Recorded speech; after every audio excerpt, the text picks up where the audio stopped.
존경하는 이광일 위원님.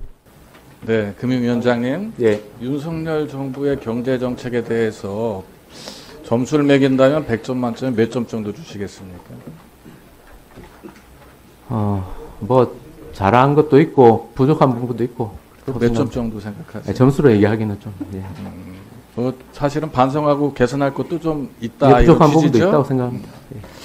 지난주 대정부 질문에서 12.3 비상계엄 당시 F4A 거기에 이제 당시에는 비상계엄 해제 의결이 되기 전이기 때문에 해제가 될 것이라는 전제하에 논의하지는 않았던 것 같다.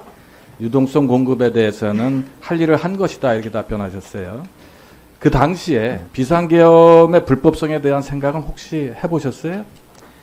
그때는 제 기억으로는 시장이 뭐 하여튼 뭐 분단위로 가격이 오르고 외환 가격이 떨어지니까 환율이 오르는 상황이었기 때문에 뭐 그런 데 대한 고민을 할 여지는 없었습니다. 자 보세요. 예, 긴급하게 FA가 있었다는 거는 내란이 가져올 그 경제적 파급에 대해서 상당히 걱정되는 사항이었기 때문에 긴급히 회의를 했지요. 사실은 그렇지 않습니까? 영향에 대해서 예 맞습니다. 네.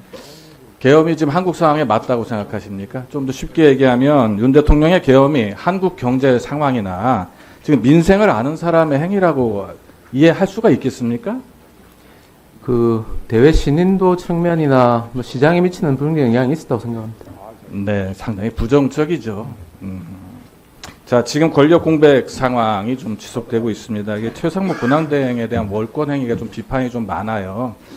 이 권한대행은 이제 선출된 권력, 대통령이 아닙니다. 일단 통치 행위가 있어서는 안 돼서 관리와 현상 유지를 넘어서는 결정에 대한 부분은 최소화해야 된다는 게 본 의원의 안목입니다. 근데 경제 정책도 마찬가지거든요.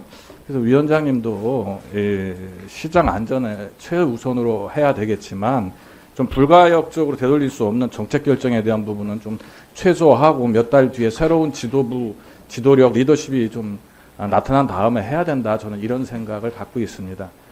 5세대 실손보험 개혁안 논의 중이시죠? 예. 그 가입자가 무려 3,600만 명입니다.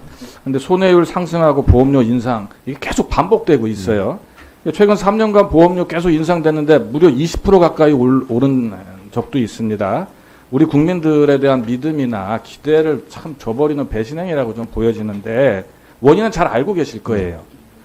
비급여 지급액이 2014년에 11조 원인데 10년 만에 이게 20조 원을 넘어섰습니다.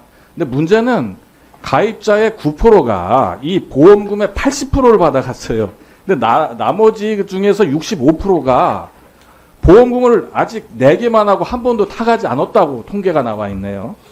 이번에 A형 독감이 유행해서 여의도 내 병원들한테 좀 맞으려고 연락을 해봤습니다. 근데 어디는 8만 원, 어디는 10만 원, 어디는 12만 원, 검사료도 2만 원, 3만 원, 어디는 4만 원까지 부르던데요. 이게 말 그대로 병원 맘대로거든요. 이 도수 치료는 더 심각해요. 어디는 3천 원인데 어디는 제가 귀를 의심했어요. 28만 원을 달라고 하더라고요.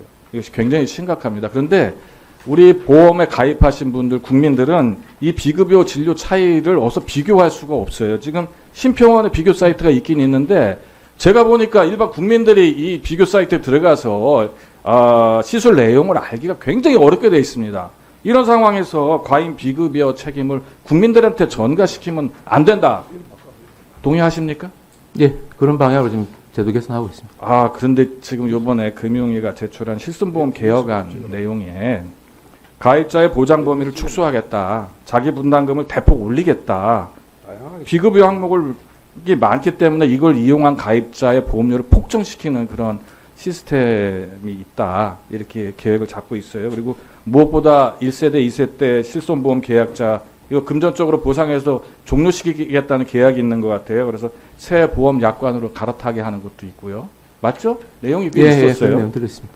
근데 지금 개혁안은 의사, 보험사 그리고 의료계하고 건강보험 간의 숙제를 사실은 국민들 주머니 속에서 나오는 돈으로 다 처방하겠다는 뜻으로 좀 보여지는 겁니다. 의료기관의 비급여 진료비가 인상된 거, 일부 가입자의 의료 쇼핑 문제, 보험사의 설계 오류 이런 것들이 복합적으로 작용해서 실손보험이 지금 아수라장인 건데요. 금융위가 이게 제도 자체에 대한 것들을 그 개선을 좀 약간 미루는 것이 아닌가. 재무 건전성 이걸 개선하기 위한 걸 결국은 국민들 또 주머니에서 이렇게 나오는 국민을 희생시키는 안으로 좀 보여지는 겁니다. 과잉 비급여 행태를 막기 위해서 복지부에만 좀 맡겨둘 것이 아니라 금융위에서도 좀 역할을 좀 적극적으로 해야 된다. 그 목소리를 내야 된다는 의견이고요. 보험사와 의료계를 포함한 실손 표준가격 협의체 이걸 좀 생각을 하셔서 제안을 역으로 좀 하셔야 되지 않느냐 이런 얘기고요. 보험료를 좀 덜 올리면서 중장년이 특히 선호하는 그 한방 진료까지 국민들의 실손 좀 보장을 좀 더 확대하는 방향으로 다시 한번 고민해 주실 것을 좀 부탁드리겠습니다. 결론은 이제 국민들 희생이 너무 많아요. 실손보험에서. 그래서 더 이상 국민들 희생하는 쪽으로 의사결정하면 안 된다. 이런 생각이고요. 동의하신다. 이렇게 좀 생각하시고요. 이 부분에 대한 구체적인 방안 좀 만들어 주십시오. 계속 지켜보겠습니다.